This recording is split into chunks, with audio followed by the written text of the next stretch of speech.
Aba tila gumaganti ang Pilipinas mga tol dahil kung naalala ninyo 135 na mga barko ng China ang ipinadala doon sa Julian Felipe Reef mga tol.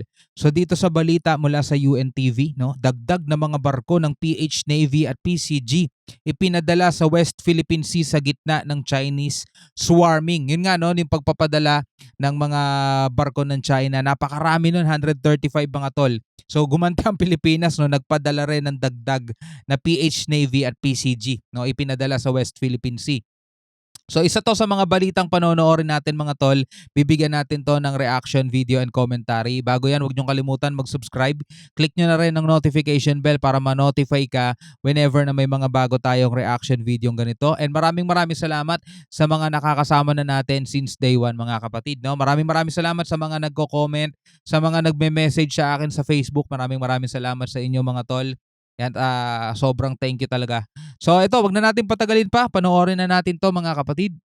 Rosalie, gaano karami ang Philippine Sea Vessels ng Philippine Navy at Philippine Coast Guard na deployed sa West Philippine Sea? Ella, dahil sa seguridad at operational matters, hindi inihayag sa public hearing na isinagawa ng House of Representatives Special Committee on West Philippine Sea ang partikular na bilang ng sea vessels ng Philippine Coast Guard at Philippine Navy na deployed sa West Philippine Sea kung saan may dispute ang Pilipinas at China. Bagkos, dinitali ito sa executive session ng House panel. Alam naman natin mga tol, no, kung sa paramihan lang ng barko, napakarami talagang barko ng China, mga tol. Hindi tayo mananalo doon kung paramihan lang ng barko. Mas marami nga barko nila kaysa sa US, mga tol eh. Pero yung effort na ginagawa ang ganito ng gobyerno, pagpapadala ng mga additional na barko ng PH Navy, Philippine Navy at PCG, napakalaking bagay na yan. Makita ng bawat Pilipino na talaga seryoso ang ating pamahalaan at hindi lang tayo boka-boka lang na kunyari matatapang mga tol. No? Seryoso ang ginagawa ng ating gobyerno at pinaninindigan natin yung claim natin dito sa ating West Philippine Sea at ating exclusive economic zone. Ang galing mga tol, nakakabilib. Gayunman, tiniyak ng National Task Force for the West Philippine Sea na dinagdagan pa ang sea vessels na may Philippine flag sa disputed na lugar. Hiniling naman ng mga mambabatas sa task force na ilatag din sa kanila ang mga suhestyon ng NTF-WPS upang matugunan ang mga insidente sa pinagtatalunang waterway.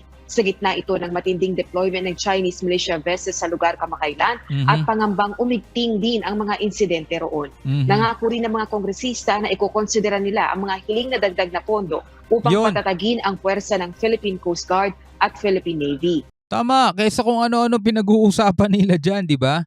Yung impeachment kay VP Sara ang dalas natin nababalitaan dyan. Well, hindi naman natin sinasabing doon na sila nakafocus, no? Pero dapat talaga wag nilang baliwalain yung pangangailangan ng ating Philippine Coast Guard, Philippine Navy kasi kailangan talaga natin ng dagdag assets. Paano natin poprotektahan yung ating claim, yung ating soberanya kung kawawang-kawawa tayo mga tol. Kahit gusto mag-effort ng ating mga kasundaluhan, di ba? Kawawang-kawawa naman ang mga kagamitan nila, 'di ba? Nakakapagpababa rin kasi minsan ng moral yung kapag nakikita nilang walang suporta yung gobyerno, 'di ba? December 5 nang ma-monitor ng Philippine Coast Guard na umabot sa 135 ang bilang ng Chinese militia vessels sa Julian Felipe Reef. Dami. Subalit bumaba na ang bilang na ito sa 28. Ito ay matapos na magsagawa ng patrolya ang Philippine Coast Guard. Balik sa iyo, Ella. Galing. Maraming salamat, Rosalie. Galing na bumaba yung bilang nila mga tol. Siguro nakita rin ng China na expose sila sa pinaggagawa nila mga tol. No, ito karagdagang balita mga tol na mula pa rin sa UNTV. Yan no.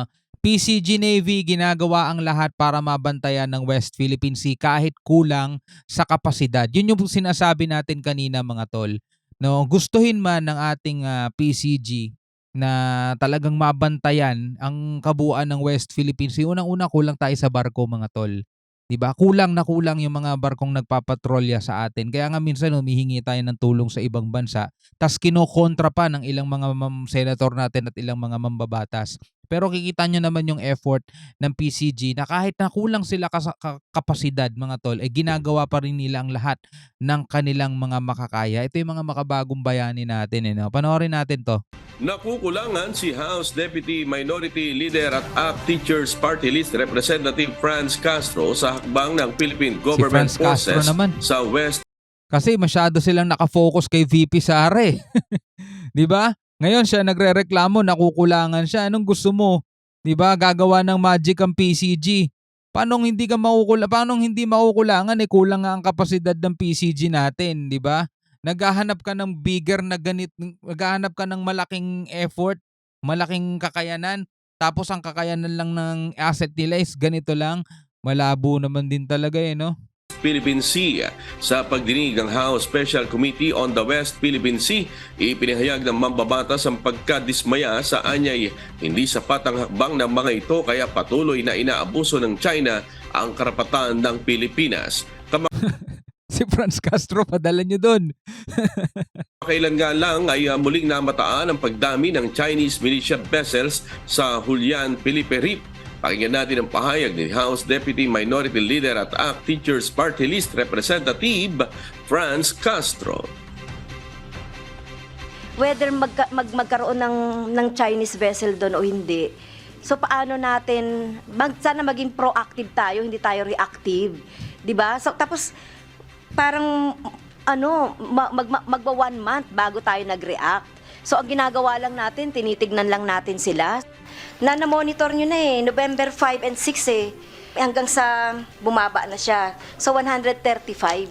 So I don't believe na talagang ginagawa niyo yung katungkulan niyo o sinasabi niyo po na enough yung ginagawa ninyo para mapigil natin ito. So I beg to disagree. Well, may point naman doon si Franz Castro, no? May point naman siya doon. November 5, namomonitor na ng PCG yan. Yun nga lang kasi mga tol, ito problema no sa ating PCG din. Hindi natin alam kung ano ang pumipigil sa kanila, kung saan sila nakakadena para hindi sila yung tipong katulad ng ibang bansa nga na sinasabi natin na kapag nakakita sila ng barko na papasok sa kanilang binabantayan o sa kanilang soberanya, 'di ba? Andoon na agad sila, dumarating na agad sila, pinapaalis na agad nila, nire-radio challenge na agad nila. Tapos ang ginagawa nila pag ayaw talagang umalis, hinahabol na nila, binabangga na nila. Ganun ang ginagawa ng PCG o ng CCG o ng Coast Guard na lang, 'di ba? Sa ibang mga bansa, mga tol. Halimbawa, CCG. Halimbawa, ito mga tol, ito yung ginagawa ng China. Pagpalagay na lang natin mga tol na talagang soberanya nila. Pagpalagay na lang talaga nating soberanya nila ang ayungin. 'Di ba? Kunyari lang, nakakita nila tayo malayo pa lang, nakita na nila tayong dumarating at magdadala nga ng supply o resupply doon sa BRP Sierra Madre. Ayan na. Dumarating na sila mga tol. Nagre-radio challenge na sila, humaharang na sila, nangahabol na sila. Which is yun ang tamang ginagawa ng PCG. Kapag nakakakita tayo dapat ng mga barko ng ibang mga bansa na pumapasok dito sa ating tinatawag na exclusive economic zone. 'Di ba? Yun dapat ang ginagawa ng ating mga Coast Guard. Hindi yung tipong nakatingin lang, nakamonitor lang, magre-report. 'Di ba? So may point naman dun si Franz Castro mga tol na dapat yun ang ginagawa ng Coast Guard. Ngayon, eto ang problema. May kakayanan nga ba ang ating Coast Guard, no? Kulang na kulang daw kasi ang kapasidad nila eh. Kulang sila sa mga barko, kulang ang kanilang mga assets o ano ang kadenang pumipigil sa kanila para hindi maging ganun kaagresibo, 'di ba? Yung tipong 2-3 militia vessels pa lang ang dumarating, nire-radio challenge na agad. Ang problema nga 'di ba, sabi kulang daw sa barko. So hindi lahat na monitor, hindi lahat na kakagalaw yung ating mga PCG, mga tol. Hindi lahat nagagawa yung angkop na dapat nilang gawin kasi kulang nga sila sa kapasidad. Well, tignan natin kung ano yung magiging paliwanag ng PCG rito, mga tol, no? Bigyan natin sila ng panahon para magpaliwanag. Gayunman, iginit ng Philippine Coast Guard at Philippine Navy na ginagawa nila ang lahat kahit hindi sapat ang kapasidad ng ahensya upang bantayan ang pinagtatalunang teritoryo. Naghahalinhinan sa pagbabantay ang air at naval assets ng PCG at Armed Forces of the Philippines sa pagpapatrolya sa West Philippine Sea. Pakinggan natin ang pahayag ni PCG spokesperson for the West Philippine Sea, Commodore J. Tariela at Commander Alberto Carlos ng AP Western Command. Very limited assets that we have. Just to emphasize, we only have 3 vessels in Palawan. And if you can just imagine how vast West Philippine Sea is, we cannot expect that the Philippine Coast Guard will be there 24/7 in Julian Felipe to watch over the swarming of the Chinese maritime militia. We are always in the WPS when we monitored any increase in the presence of Chinese vessels in any feature in the West Philippine Sea po. We are always there, the Philippine Navy and the Philippine Coast Guard. We follow the existing procedure to confront this presence. So yun nga ang problema mga tol, no? Kulang na kulang nga kasi talaga sa barko sa laki ng binabantayan din ng ating mga PCG. Ito, para mas madali na lang natin maintindihan mga tol. Halimbawa, merong 5 guard. 5 guard mga tol. 5 guard na nagbabantay sa isang napakalaking coliseum na merong 20 gates. Ayan na merong 20 gates. Imagine mo, yung 5 guard na yon hindi nila kayang bantayan at the same time yung 20 gates. 'Di ba? Kailangan nila magpaikot-ikot doon. Kailangan nilang pumunta doon sa isang gate, pumunta doon sa isang gate. So hindi nila kayang bantayan ng sabay-sabay yung 20 gates na yon. So ganun din mga tol, yung ating Philippine Coast Guard. Namomonitor nila siguro may mga nakamatsyag. Pero wala namang barkong gagamitin. Nakamatsyag lang talaga, nakamonitor lang sila. Ngayon ire-radio sa kanila may mga nagdaratingan dito mga China militia vessels. Yung mga barko nandoon sa kabilang lugar. So ilang oras pa, ilang araw pa bago nila marating yung kailangan nilang puntahan. So kulang nga talaga sa kapasidad yung ating Philippine Coast Guard mga tol. Hindi sila makaresponse agad. Oo, namomonitor nila mga tol. Nare-radio sa kanila na may mga paparating pero ang dami nang nakapasok bago pa man sila dumating kasi yung barko nila is nandoon sa ibang lugar mga tol. So yun yung explanation ng PCG. Ngayon, makikita nito mga mambabatas, ayaw nilang, ito halimbawa si Franz Castro mga tol. Di pag-usapan nila ng pag-usapan sa Kongreso kung paano nila dadagdagan yung budget ng PCG, ng Navy, di ba? Para madagdagan pa yung mga barkong kailangan mga tol. Hindi yung kung ano-anong impeachment trial ang pinag-uusapan nila dyan. Kung sino-sinong politiko ang gusto nilang ibagsak. Di pag-usapan nila kung paano nila matutulungan palalo yung ating PCG, mga tol, no? Yun ang kulang kasi sa atin, mga tol, eh. Kulang na kulang tayo talaga sa assets. Kaya nga maraming salamat sa ibang mga bansa na nagpapamana sa atin ng kanilang mga pinaglumaang barko. Though hindi na siya updated, pero napakalaking tulong pa rin para makapagsagawa ng mga patrol. Tulad nga ng binigay kong example kanina, kung meron ka lang 5 guard, tapos ang babantayan is 20 gates. Nagpapatrol yan, di ba?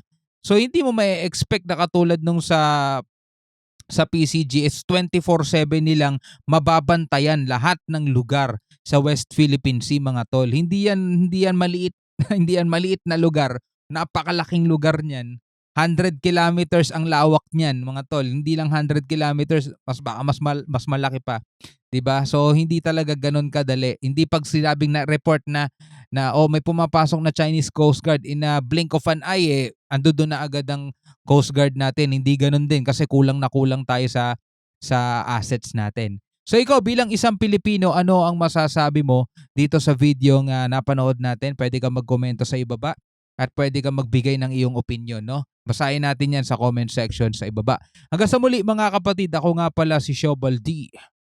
Peace out.